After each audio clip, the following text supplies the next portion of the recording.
This is an example of your DRV question that you'll get in your question paper.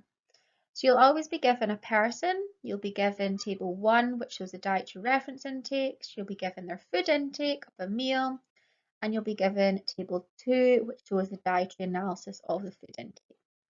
The question will always stay the same in that you need to analyse 3 different aspects of the person's diet, and it's always worth 9 marks.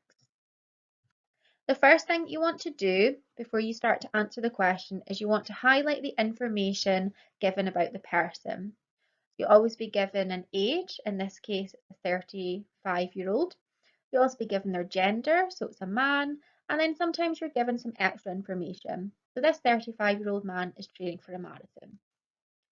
Table 1 shows you the dietary reference values for 19 to 50-year-old males. And this is just showing you what you should actually be eating in a day. So for example, the 35-year-old male who's training for a marathon should be having 2,550 calories, 55 grams of protein, 1.3 milligrams of vitamin B2, 40 milligrams of vitamin C, and 8.7 milligrams of iron.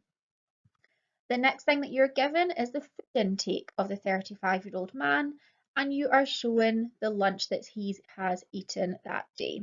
So he's had wholemeal pasta with a tomato and basil sauce, milk, and salt and vinegar crisps. And then the final piece of information that you're given is table 2, which shows the dietary analysis of the food intake, including the lunch. So this is what he is actually eating in a day's worth of meals. So for example, he's having 2,850 calories, 47 grams of protein, 2.5 milligrams of vitamin B2, 20 milligrams of vitamin C, and 6 milligrams of iron. The next thing that you want to do after you've highlighted the specific information about the person is you want to compare table 2 to table 1. So if we compare this, we can see that the energy that he's consuming is more than he requires. He's eaten 2,850 calories, but he only needs to eat 2,550. And you want to do that for every nutrient that's listed. So we can see here when we can compare the protein, he is eating less than he requires because he's got 47 grams and he only needs to eat 55. For vitamin B2, he is consuming more than he requires because he's having 2.5 milligrams compared to what he needs to eat, which is 1.3. His vitamin C is lower than required, and his iron is also lower than required. Another thing that you want to do before you start to write down your answer for this question is you also want to add in the source of each of these nutrients.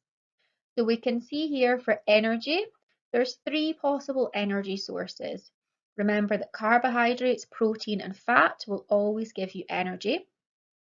So we can see in this meal, the pasta will give him some carbohydrates, the milk will give him protein, and the crisps will give him some fat.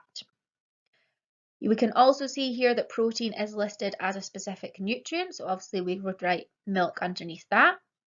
The source of vitamin B2 in the meal could be pasta, but could also be tomatoes. There's 3 possible sources of vitamin C, which could be the tomatoes, the basil or the crisps. And finally, the iron has 2 sources in either the basil or the pasta. So you'd want to do that before you start to answer your question because you might write a really good answer for the first 2 sections of your answer, but you're not sure where the source of one of these nutrients is. And if you don't write an answer for the 3rd section of your answer, then you automatically will lose out on that mark. So what is the question asking me to do? The question will always remain the same. You've got to analyse 3 different aspects of the man's diet. So when it says 3 different aspects, that just means 3 different nutrients. So you'll be given a choice of 5 nutrients in the question. You've got to choose 3 that you feel most confident in answering about, and then you're going to go on to analyse those 3 different nutrients. You've got to analyse these in relation to the dietary reference values for 19 to 50-year-old males. And all that means is you're comparing table 2 to table 1 to see if his intake is higher or lower. So for each of these aspects, each of these nutrients, you need to include 3 different parts in your answer. The first section is you need to comment on the impact of his diet in relation to the dietary reference values. So the first thing that you've got to do is you have got to say whether his intake is higher or lower than what he requires, and then you're going to go on and discuss what will happen in the short term as a result of eating too much or too little of this nutrient. Now remember, this is just in the short term, so we're only talking about having too much or too little of this nutrient over the course of a day or two, maybe a few days. What would be the result? So we're just thinking about small things like he might become tired, he might become pale, any cuts that he's got might take a little bit longer to heal. Once you've written the impact of his diet, you will then get 1 mark. In order to get your second mark, you have got to discuss a potential consequence for his health. So that's you going on and discussing what would happen in the long term as a result of eating too much or too little of this nutrient. So that's when we start to think about diet-related health conditions. So if we think if he continued to lack this iron over the course of a few weeks, few months, few years, what would be the result? So a potential consequence for his health if he lacked iron over a long period of time is he would become anemic. It's really important to note that the impact and the consequence for health do need to link, so they need to refer back to the same function of the nutrient. So you couldn't talk about his lack of vitamin C resulting in slow wound healing for the impact, and then for the consequence go on and talk about how his lack of vitamin C would cause anemia, because that's 2 separate functions of vitamin C, and although both answers are correct, you're not referring to the same function of vitamin C. The final thing that you need to do to get your 3rd mark for the nutrient is you need to write a conclusion about the contribution made by his lunch choice to his food intake. And that's you simply saying, in the meal that you've been given, where would you get the source of that nutrient? So for example, he would be getting his iron intake from the basil in that meal. So that's why it's important that you do write underneath each nutrient the food source in case you get to the final part of the answer and you're not quite sure where that would come from. If you're not sure though, do please just take a guess. And finally, this question is worth 9 marks in total. So you get, or you have to write about 3 different nutrients, and for each nutrient, you have to write 3 different things: the impact, the consequence, and the contribution. And for each of those, you would get 1 mark. So once you have written the 3 sections listed in the PowerPoint slide, you will get your 9 marks. So we're now going to go through an example answer for energy. So remember, as part of your analysis, you need to have an impact, you need to include a consequence, and you need to include the contribution. So the first part is the impact, and remember for this section, we've got to state whether his intake was higher or lower than he required, and also discuss what would happen in the short term as a result of this. So we've stated that his energy intake is higher than required. This is suitable as this will provide him with sufficient energy during training to maximise his performance. So this is what's going to happen in the short term. He's got enough energy, so that means he's going to be able to train properly. It's really important that you're being specific to the person in the question. So remember, the person in this question is a 35-year-old male who's training for a marathon. So it's really important that you are being specific. And this answer would get us 1 mark. In order to get our 2nd mark, we needed to write our consequence. So in this case, our consequence is this will ensure that he has enough energy for training and won't need to use his body stores, so he will not lose weight. And that's how we get our second mark for energy.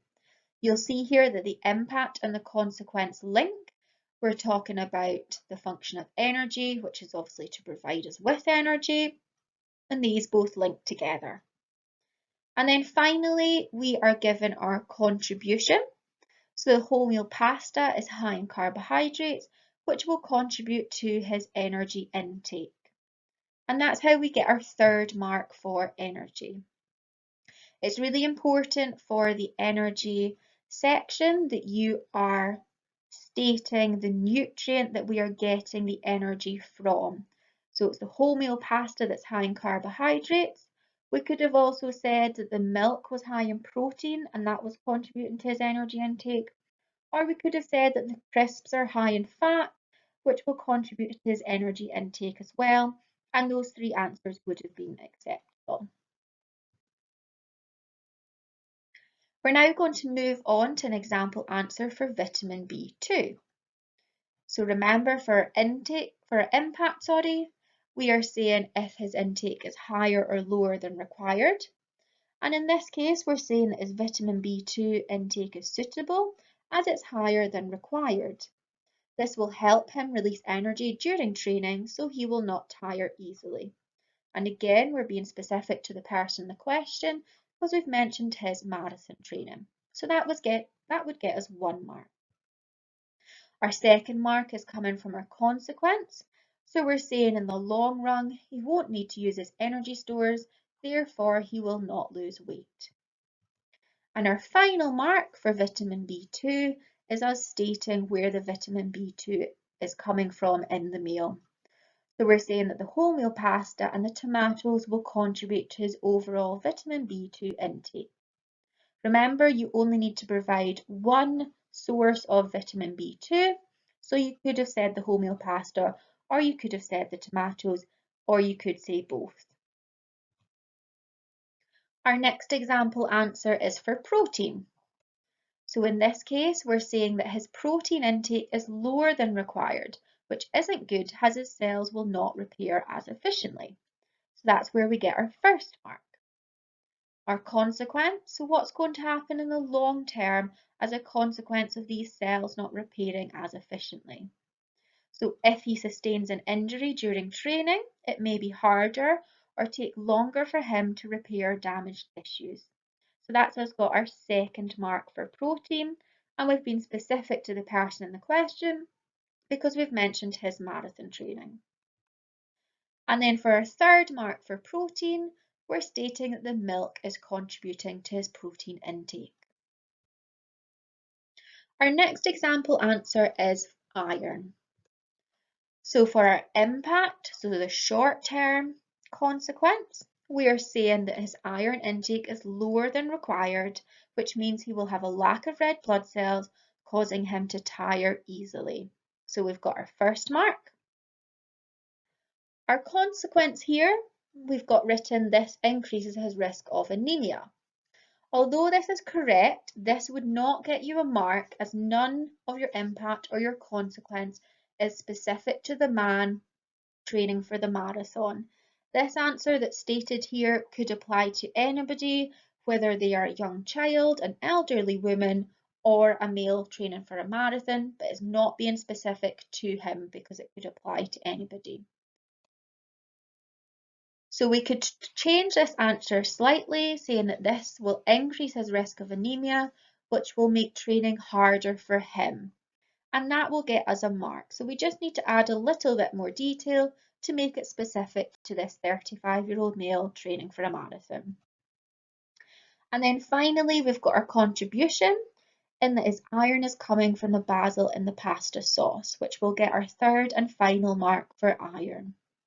Remember, sometimes their intake is low and sometimes the meal might not be very high in that nutrient, but there always will be a source of that nutrient. So you've got to think about your food groups, like green leafy vegetables are a source of iron, so that would come, or the basil would be a source of the iron. So we're now going to go on to an example answer for vitamin C. So again, remember our impact, we're stating whether the intake is higher or lower than he requires, and we're also stating what would happen in the short term as a result of him eating too much or too little of that nutrient. So we've stated here that the vitamin C intake is very low for the man, and this could mean that any cuts or injuries sustained during training will take longer to heal. So again, this is a short-term impact. If we don't have enough vitamin C in the short term, our cuts and injuries will take longer to heal. We've been specific to the 35-year-old man that's running this marathon because we've stated during training. So that's how we get our first mark for vitamin C. Remember, our second mark comes from our consequence. However, the consequence written here will not get you a mark. Although it is correct, the consequence doesn't link to the same function of vitamin C. So although less vitamin C will be available to absorb iron, so resulting in anemia, that is definitely correct, but that's not linking to the function of vitamin C producing collagen, helping your cuts and wounds to heal. So we'd need to change that consequence, and you'd want to change it to something that if this lack of vitamin C continued and these cuts and injuries were taken longer to heal, then this would increase his risk of infection. And that's how we'd get a second mark for vitamin C. And our final mark, the same as before, is coming from our contribution. So the tomatoes contain vitamin C, and this will contribute to his intake of vitamin C in this meal. So that's how we get our third mark for vitamin C. So here are some things that you've got to remember whilst you're answering your DRV question. The first thing is you need to be specific to the person in the question. This is really important. So you can't just say that protein is needed for growth, repair and maintenance of body cells and tissues. You've got to be specific about why that particular person would need protein. So an example that we've just went through, protein would be important for this man because he's training for a marathon. So his body cells and tissues are more likely to get damaged during training, so he'll need protein to repair them. If we were talking about a young child who's going through a growth spurt, they'll need protein for the growth of their muscles, their cells or tissues in their body. So it's really important that you are being specific to the person in the question. The second thing to remember is this question is worth 9 marks in total. You get 3 marks per nutrient, so you need to write about 3 nutrients in total. So you'll always be given a choice of 5 different nutrients. Choose 3 of them, and you've got to write 3 different things about each nutrient. You're writing about the impact, the consequence, and the contribution of this meal. And finally, when you go into your exam and you're writing your answer for this question, I would recommend that you write 3 answers. So you write about your 3 different nutrients, go away, fill out the rest of your question paper, and then go back if you've got time and you can analyse a 4th or even a 5th nutrient if you want to. Don't write extra answers because you might run out of time at the end. Write the minimum that you need to write about, which is 3 nutrients, and then you can go back and add an extra nutrient later on.